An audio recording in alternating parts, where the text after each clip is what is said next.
আমরা টোটাল 9 জন মানুষ মারা গেছে। 9 জন মানুষ বাংলাদেশি মারা গেছে। ইউরোপে উন্নত জীবনের আশায় অবৈধ পথে ভূমধ্যসাগর পাড়ি জমানোর সময় খাবার ও পানির অভাবে 11 বাংলাদেশির মৃত্যু হয়েছে। লিবিয়া থেকে গ্রিসে যাওয়ার পথে এ ঘটনা ঘটে। একই বোট থেকে জীবিত উদ্ধার হওয়া 18 জন এখন হাসপাতালে চিকিৎসাধীন।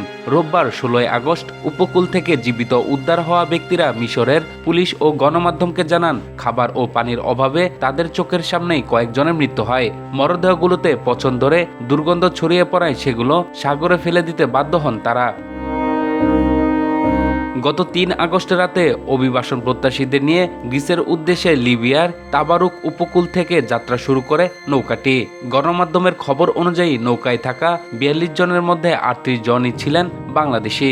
উদ্ধার হওয়া ব্যক্তিরা জানান, যাত্রা শুরুর কিছুক্ষণ পরই ঝড়ের কবলে পড়ে নৌকায় থাকা খাবার ও পানির মজুদ সাগরে ভেসে যায়। এরপর খাবার ও পানি ছাড়াই বিপজ্জনক যাত্রা অব্যাহত রাখেন তারা। গ্রিসের কাছাকাছি পৌঁছানোর পর হঠাৎ নৌকার ইঞ্জিন বিকল হয়ে যাওয়ায় সেটি সাগরে ভাসতে থাকে। এভাবে টানা 9 দিন ভেসে থাকার পর নৌকাটি মিশরের মার্সা মাত্র উপকূলের কাছে পৌঁছায়। পরে মিশরের নিরাপত্তা বাহিনী তাদের উদ্ধার করে মার্সা মাত্র জেনারেল হাসপাতালে ভর্তি করে। হাসপাতালে চিকিৎসাধীন সুনামগঞ্জের শান্তিগঞ্জ থানার পাথুরিয়া গ্রামের আব্দুল হেকিমের ছেলে আব্দুল করিম বলেন, আমরা 42 জন গ্রিসের উদ্দেশ্যে রওনা হয়েছিলাম। গ্রিসের কাছাকাছি পৌঁছানোর পর আমাদের নৌকার ইঞ্জিন নষ্ট হয়ে যায়, ফলে আর সামনে এগোতে পারিনি। এ সময় আমাদের উদ্ধার করতে দালালের লোকজন কিংবা অন্য কোনো সংস্থা এগিয়ে আসেনি। কান্নাজড়িত কণ্ঠে আব্দুল করিম আরও বলেন, আমাদের কাছে খাবার বা পানি কিছুই ছিল না। খাবার ও পানির অভাবে চোখের সামনেই 9 জন বাংলাদেশি মারা গেছেন। তাদের মরদেহ সাগরে ফেলে দিতে হয়েছে।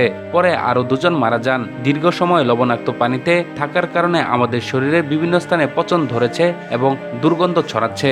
আমরা এখন মার্সা মাত্র হাসপাতালে ভর্তি আছি। এখানকার চিকিৎসকরা আমাদের চিকিৎসা দিচ্ছেন এবং ভালো খাবারেরও ব্যবস্থা করেছেন।